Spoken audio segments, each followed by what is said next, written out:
नमस्कार, मैं हूं आपके साथ इश्तियाक अहमद और आप देख रहे आर्य न्यूज। स्वागत है आपका हमारे बिहार बुलेटिन में। रुक करेंगे बिहार की तमाम खबरों की तरफ।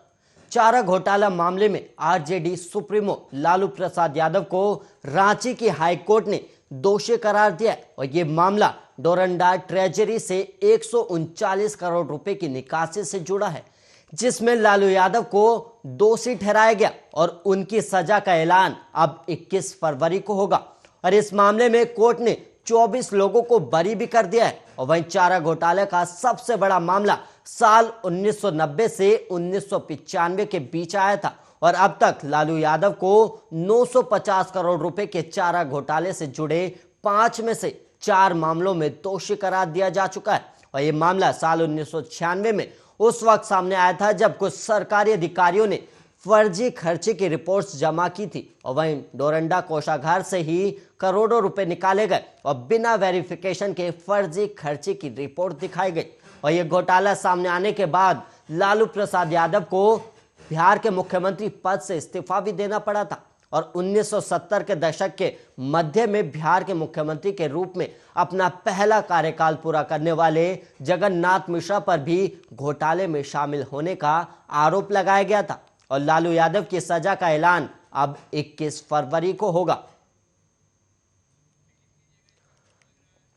और वहीं आपको बता दें कि सीबीआई कोर्ट ने लालू प्रसाद यादव को दोषी करार दिया है। और वहीं आपको बता दें अब इस बार मामले पर अब 21 फरवरी को फैसला आएगा। और इसके अलावा आपको बता दें लालू प्रसाद यादव पर करीब 5 मामले का आरोप है और जिसमें से 5 मुकदमों में से 4 आरोपों में और 4 आरोप उनको दोषी पाया गया। और वहीं आपको बता दें कि सीबीआई कोर्ट ने इन 4 आरोपों पर लालू प्रसाद यादव को दोषी करार दिया है। और यह मामला डोरंडा ट्रेजरी से करीब 139 करोड़ रुपए की निकासी से जुड़ा है, जिसमें लालू यादव को दोषी ठहराया गया और उनकी सजा का ऐलान अब 21 फरवरी को होगा।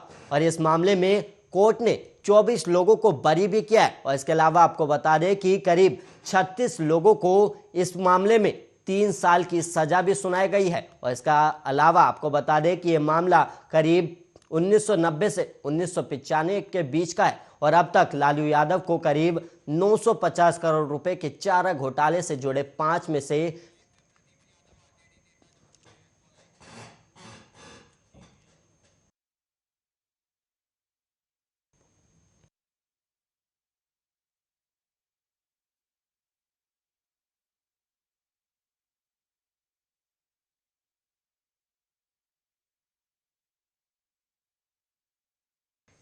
और इसी खबर पर हमारे साथ चर्चा करने के लिए आरजेडी के नेता प्रदीप यादव जुड़ गए हैं। प्रदीप यादव, सबसे पहले तो आपकी इस पर प्रतिक्रिया चाहूंगा कि 5 में से 4 मामलों पर लालू यादव को दोषी करार दिया गया है।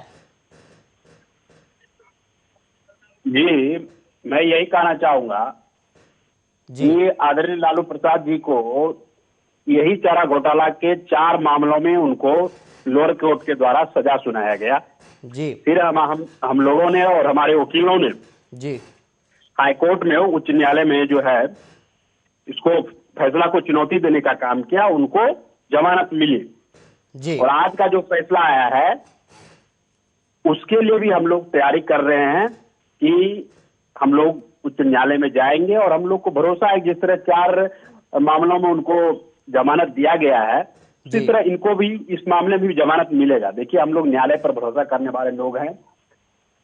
हम कोर्ट को सम्मान करते हैं, जो फैसला आया है उसका हम सम्मान करते हैं।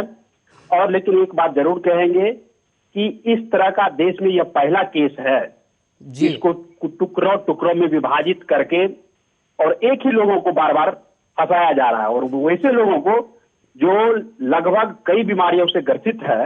लेकिन प्रदीप यादव जी, यहाँ पर सवाल ये भी है कि करीब 140 करोड़ रुपए का घोटाला जो है वो लालू प्रसाद यादव पर लगा है।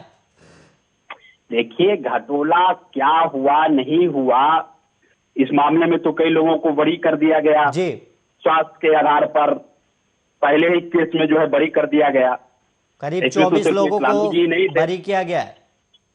कई लोगों को, जिसमें जो मेन लोग थे जगन्नाथ मिश्रा जी, वो तो चले गए लेकिन उनको भी बरी किया गया था जी तो हम लोग को 21 तारीख का जो दिया गया है कि जो फैसला सुनाया जाएगा 21 को, जी। तो हम लोग को उम्मीद है कि 3 साल से कम की सजा होगी और हम लोग को बेल मिलेगा। तो हम लोग उम्मीद है, इस पर हम लोग जीने वाले लोग हैं और कोर्ट पर, न्यायालय पर हम लोग का भरोसा है। और हम लोग और हमारी पूरी पार्टी जो है, लालू जी का मुस्कान, लालू जी का जो चेहरे पर मुस्कान है, हम लोगों को जो सीख दे करके गए राष्ट्रीय कार्यकारिणी के बैठक में, उस चीज पर काम करेंगे और न्यायालय पर भरोसा है वो हमारे बीच पुनः आएंगे। प्रदीप यादव जी, क्या इस फैसले के बाद अब लालू प्रसाद यादव सुप्रीम कोर्ट का रुख करेंगे? क्यों नहीं करेंगे? जो न्यायालय का पद्धति बनाया गया है, जो नियम है, उसके अनुसार हम लोग चलेंगे। निचली कोर्ट से हम लोगों को सजा सुनाया गया, अभी तो सजा नहीं सुनाया है, 21 तारीख को सुनाएगा, मतलब कि दोषी करार। फिर इस पर होगा जिस तरह हम लोगों 4 मामले में हमारे और हमारे वकील ने जिस तरह को फैसलों को चुनौती देने का काम किया और हम लोग उसमें जीते भी, तो उम्मीद है, भरोसा है, आगे भी यदि उस तरह का फैसला आएगा तो हम लोग उस पर चुनौती देने का काम करेंगे। प्रदीप यादव जी, यहाँ पर एक सवाल ये भी है कि आरजेडी का जो अध्यक्ष पद का जो वो चुनाव था, अब उसको लेकर भी असमंजस बनी हुई थी, तो क्या अब लालू प्रसाद यादव ही अध्यक्ष बने रहेंगे या फिर कोई उत्तराधिकारी आएगा? देखिए, उत्तराधिकारी का कोई बात नहीं है। उत्तराधिकारी क्या होगा? बिहार की जनता ने तो 2000 ये बिहार की जनता ने जो विधानसभा चुनाव हुआ, उसमें तो अपना मैंडेट हम लोगों के नेता आदरणीय तेजस्वी जी को माना और उनको लगभग गठबंधन में 110 सीट जिताने का काम किया। तो बिहार की जनता ने तो नेता मान लिया तेजस्वी जी को, और लालू जी का आशीर्वाद हम लोगों को हमेशा मिलते रहता है, मार्गदर्शन मिलते रहता है। हम लोग तो राज्य कार्यकारिणी का बैठक किया, उसमें सदस्यता अभियान चलेगी लगभग जून तक, उसके बाद फिर राज्य कार्यकारिणी की बैठक होगी, फिर जाकर के राष्ट्रीय कार्यकारिणी का फिर अधिवेशन बुलाया जाएगा, खुला अधिवेशन, उसमें तय किया जाएगा कि अध्यक्ष कौन है, नहीं रहेंगे, तो उस पर प्रस्तुति के अनुसार तय किया जाएगा। लेकिन हमारे अभी तो राष्ट्रीय अध्यक्ष लालू जी है, आगे भी वही रहेंगे अगस्त तक। प्रदीप यादव जी, एक सवाल यहाँ पर यह भी है कि क्या लालू प्रसाद यादव के जेल जाने से क्या पार्टी को कोई नुकसान भी होगा? नहीं, देखिए, जब हम लोग मुसीबत में पड़े, हम लोग जब हम लोगों के लिए मुश्किल की घड़ी के आया, हम और हमारे नेता जो है हमेशा उभर के आए। कार्यकर्ताओं में जो गुस्सा है, वह गुस्सा जमीन स्तर पर जिस तरह कार्यकर्ता और बिहार की जनता ये क्या देख रही है कि बिहार में ये सिर्फ एक चारा घोटाला ही हुआ, इतने बड़े बड़े घटोले हुए, सृजन घटोला से लेकर के कई घटोले हुए, लेकिन सिर्फ एक लोगों को बार बार फंसाया जाता है, बार बार सताया जाता है, वो आदरणीय लालू प्रसाद जी को। क्योंकि उन्होंने गरीबों को, पिछड़ों को, दलितों को, अकलियतों को स्वर देने का काम किया। तो ये इतिहास रहा है कि जिन्होंने लोगों को जगाने का काम किया, निचले तबकों के लोगों को, उनको इस तरह की यातनाएं झेलनी पड़ती है। तो हम वही चीज हमारे नेता झेल रहे हैं, और हमारे नेता के चेहरे पर कहीं भी सिकन नहीं है, कहीं भी घबराहट नहीं है। वो इस तरह की चीजों को लेकर के वो जानते हैं, इस तरह की चीजें करेंगे तो फिर गरीब गुरबा और मजलूमों का के साथ जो है वह अन्याय होने लगेगा। तो नेता जी का हौसला देख करके, हमारे नेता का हौसला देख करके हम लोग का हौसला बुलंद है। कार्यकर्ताओं पर कोई प्रभाव पड़ने वाला नहीं है। हम लोग फिर मजबूती के साथ आगामी चुनाव की तैयारी कर रहे हैं। आप देखिएगा कि बिहार में यूपी चुनाव के परिणाम के बाद बिहार में भी सत्ता पलट होगा। लेकिन प्रदीप यादव जी, यहाँ पर एक सवाल यहाँ पर यह भी है कि लालू प्रसाद यादव कई बीमारियों से ग्रसित है, तो उसका भी हवाला दिया गया था कोर्ट में, लेकिन उसके बावजूद तब तक होटवार जेल में रहने का आदेश दिया गया जब तक कि इस पर सुनवाई नहीं हो जाती पूरी, या फिर सजा का जो प्रावधान है वो सामने नहीं आ जाता। नहीं, जो हमारे वकील जो थे उन्होंने उस पर देने का काम किया, लिखित उन्होंने दिया, स्वास्थ्य का हवाला दिया, तत्काल उनको जो है रिम्स में भर्ती किया गया है। तो उनका स्वास्थ्य तो खराब है ही, उनको हमेशा देख रेख करने वाले लोग चाहिए, हमेशा जो है उनका स्वास्थ्य बहुत कई तरह की बीमारियों से ग्रसित है। किडनी जो है लगभग काम जो है कम कर रहा है, 30% ही काम कर रहा है। तो उनको तो सेहत का देख रेख के लिए तो होना ही चाहिए। तो अभी हमको खबर मिला है कि उनको रिम्स में भर्ती किया गया है जी। होटवार जेल गए, लेकिन रिम्स में उनको भर्ती किया गया। तो 21 तारीख को जो फैसला आएगा हम लोग उसके इंतजार में। जी प्रदीप यादव जी, आपका बहुत बहुत धन्यवाद आर्या न्यूज़ पर हमारे साथ चर्चा करने के लिए। और वहीं आपको बता दें कि लालू यादव को चारा घोटाले में दोषी करार दिया गया, जिसका फैसला अब 21 फरवरी को सामने आएगा। और वहीं आपको बता दें कि करीब 5 आरोपों में से चारों पर आरोपी को लालू प्रसाद यादव को दोषी ठहराया गया है।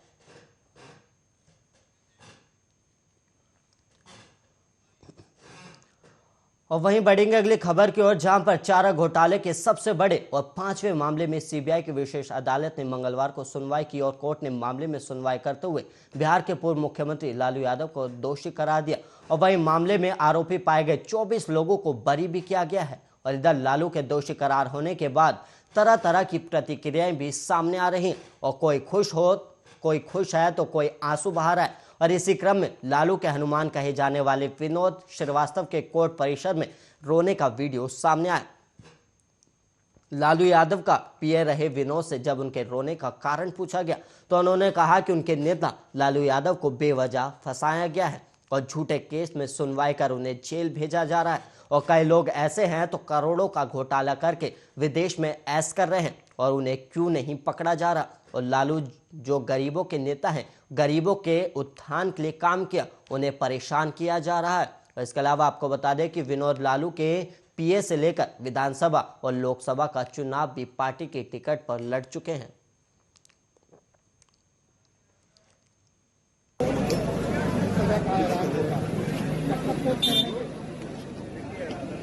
आप क्यों रो रहे हैं विनोद जी? चूंकि आदरणीय लालू यादव जी से हम काफी जुड़े हुए हैं उस परिवार से, और बेवजह उनको लगातार केस में फंसा करके कई वर्षों से जेल में रखा गया है। इसलिए वो देश के बड़े बड़े लुटेरे लूट करके विदेश में ऐश मौज कर रहे हैं। और जो इन्होंने गरीबों को आवाज दिया, गरीबों को बुलंद किया, सब लोगों को बुलंद किया और कार्यकर्ताओं को बिहार के पूर्व मुख्यमंत्री और आरजेडी सुप्रीमो लालू यादव के बड़े बेटे तेज प्रताप यादव ने वाई कैटेगरी की सिक्योरिटी मांग की है। और वहीं हसनपुर विधायक ने सोमवार को पत्र लिखकर केंद्रीय गृह मंत्री अमित शाह और पुलिस महानिदेशक मुख्यालय बिहार से वाई श्रेणी के सुरक्षा की मांग की। और इस बात की जानकारी उन्होंने खुद ट्वीट कर दी है। और ट्वीट में उन्होंने अपना पत्र भी शेयर किया। उन्होंने केंद्रीय मंत्री और अधिकारी को लिखे पत्र में कहा है कि रोजाना मुझसे हजारों लोग मिलने आते हैं और समय समय पर मुझे राज्य के नक्सली क्षेत्रों सहित अन्य क्षेत्रों में जनता की समस्या के समाधान के लिए जाना रहता है। और बीते दिनों मेरे आवास पर कुछ असामाजिक तत्वों द्वारा हंगामा किया गया था और जान से मारने की धमकी भी दी गई थी। इसलिए आग्रह है कि सुरक्षा के दृष्टिकोण से मुझे वाई श्रेणी सुरक्षा प्रदान करने की कृपा की जाए।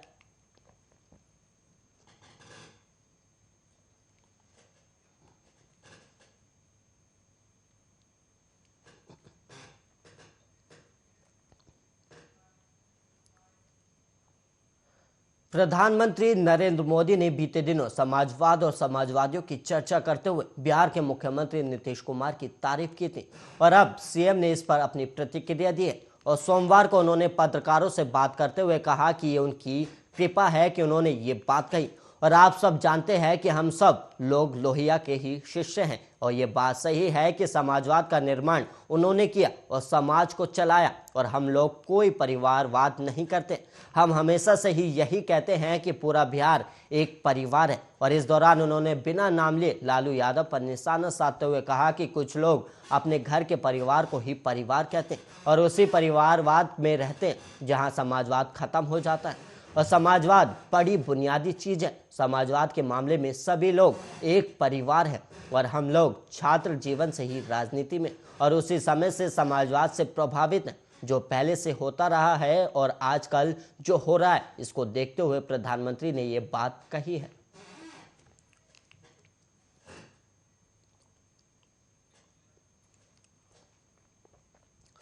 और वहीं खिलाड़ी थानेदार पर स्पीकर का खुल्लम खुल्ला ऐलान कान खोल कर सुन ले, हमें हल्के में ना ले। बिहार विधानसभा के अध्यक्ष विजय सिन्हा ने कहा कि अध्यक्ष के अधिकार और उसकी शक्तियों की जानकारी सभी को और आसान से इसका दुरुपयोग ना हो। हम इस मर्यादा का सिर्फ पालन करते हैं। और सुनिए क्या कुछ कहा गया है।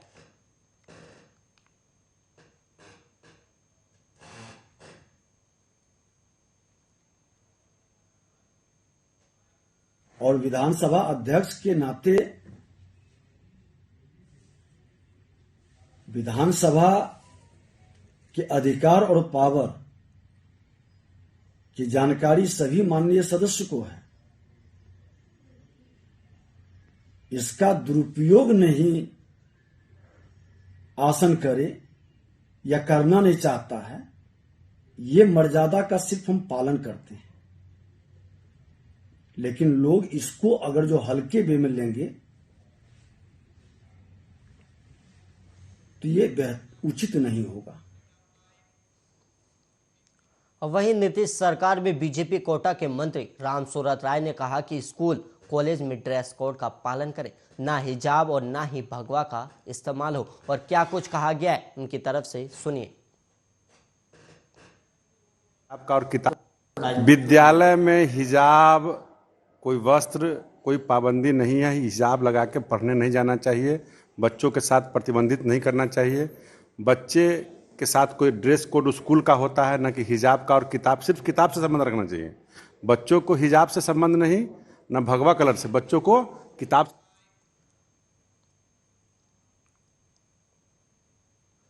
और वहीं बिहार को रफ्तार देने के लिए केंद्र और बिहार सरकार मिलकर 4 एक्सप्रेसवे का निर्माण करने जा रही है। और ये चारों एक्सप्रेसवे जिस दिन बनकर तैयार होंगे तब बिहार में व्यावसायिक गतिविधियां और तेज होंगी और विकास की गाड़ी भी आगे बढ़ेगी। एक्सप्रेसवे बनने का मतलब है कि बिहार का इंफ्रास्ट्रक्चर बनकर तैयार होगा और इसके बनने से दक्षिण बिहार नेपाल से सीधा जुड़ जाएगा और इस तरह से राज्य का पहला एक्सप्रेसवे औरंगाबाद जयनगर होगा। और आपको बता दें कि ये एक्सप्रेसवे कहां से कहां तक और कब तक बनकर तैयार हो जाएगा।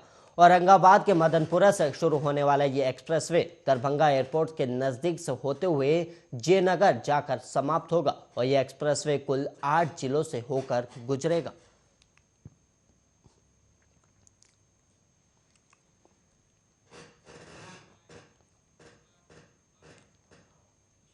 और वहीं बिहार के पूर्णिया जिले में चौंकाने वाला मामला सामने आया है और मामला जिले के नगर थाना क्षेत्र के परोरा गांव का है, जहां वैलेंटाइन डे पर पुलिस ने युवक को नाबालिग प्रेमिका से शादी करने के बाद गिरफ्तार कर जेल भेज दिया है। और पूरे मामले में लड़की के परिजनों द्वारा की गई शिकायत के बाद पुलिस ने यह कार्रवाई की है और युवक पर लड़की के अपहरण के बाद जबरन शादी करने का आरोप लगा है। और वहीं मिली जानकारी के अनुसार दोनों के बीच पिछले 7 महीने से प्रेम प्रसंग चल रहा था और इसी क्रम में बीते रविवार की रात लड़की अचानक लड़के के घर पहुंच गई और वैलेंटाइन डे वीक में शादी करने की जिद करने लगी।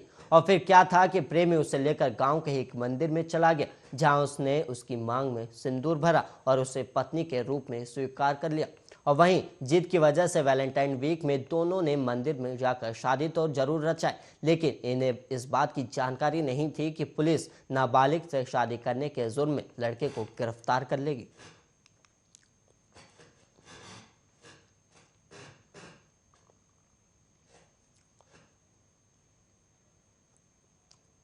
और वहीं अब बात की जाए बिहार में कोरोना की स्थिति की, तो बिहार में कोरोना धीरे धीरे ढलान पर है और रविवार को हुई जांच में 11 जिलों में एक भी पॉजिटिव मामला सामने नहीं आया। और अब राज्य के सभी 38 जिलों को कोरोना मुक्त बनाने को लेकर स्वास्थ्य विभाग स्टडी कर रहा है और स्टडी में ये पता लगाया जा रहा है कि किस तरह से कोरोना के संक्रमण से अब आज़ादी पाई जाए।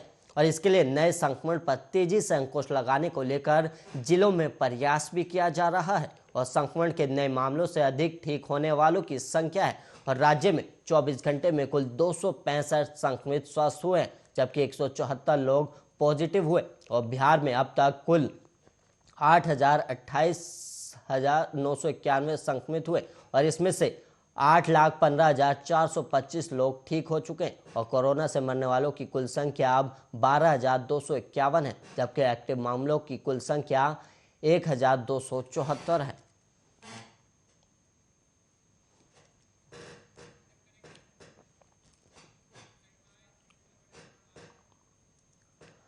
और इसी के साथ बिहार बुलेटिन में इतना ही। देश और दुनिया की तमाम खबरों के लिए आप बने रहिए आर्य न्यूज के साथ।